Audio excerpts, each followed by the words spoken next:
That is a big question. So let me take that in pieces, actually. The first thing that comes to mind is that economics is a data-driven science in general, although that too is changing. We now have behavioral economics, neuroscientific economics, areas that really think about broader sciences and disciplines. Anthropology is becoming more important in economics, but in general, it's a mathematically driven science. And so it's all about what can be measured and what can be measured easily. So that's problematic if you're not measuring the right things. So a classic example, sort of Kafkaesque example really, of how measuring certain data points might give you an answer that's completely wrong. In the US, for example, we have a lot of prisons.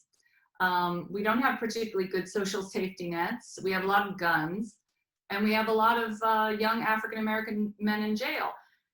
Perversely, when you tally up American GDP, those prisons actually make our GDP figures look better on paper.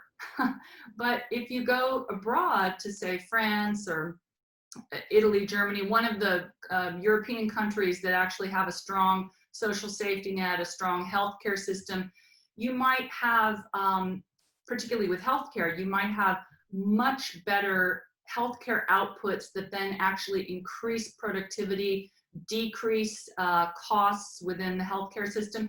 That actually shows up as a loss in terms of growth because it's about spending as opposed to growing. So it's a totally perverse way to look at growth. And that's one of the reasons why many economists have talked about thinking about a well-being GDP, really starting to measure many other assets like human capital, but also costs like poor healthcare outcomes or poor environmental outcomes. I mean, the idea that this does not get tallied into the GDP figure is really kind of absurd.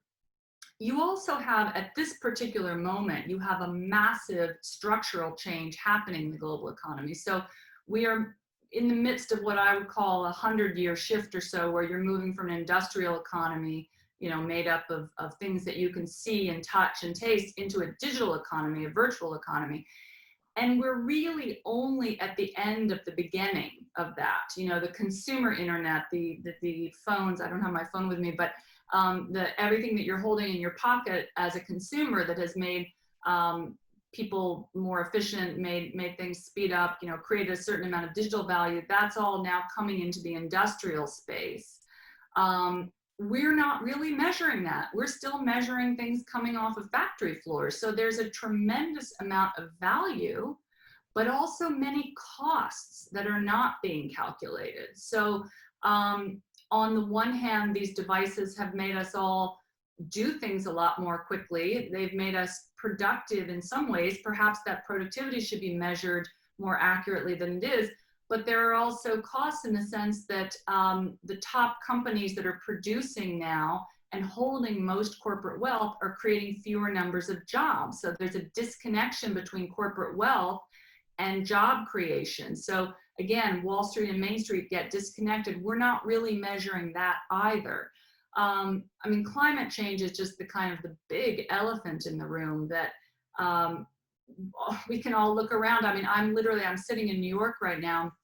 The other day, the skies were gray, not because of the weather here, but because of the fires in California, which we can now smell the smoke from. They're making it hard to breathe. How is that going to exacerbate the underlying conditions that may cause more people to get COVID?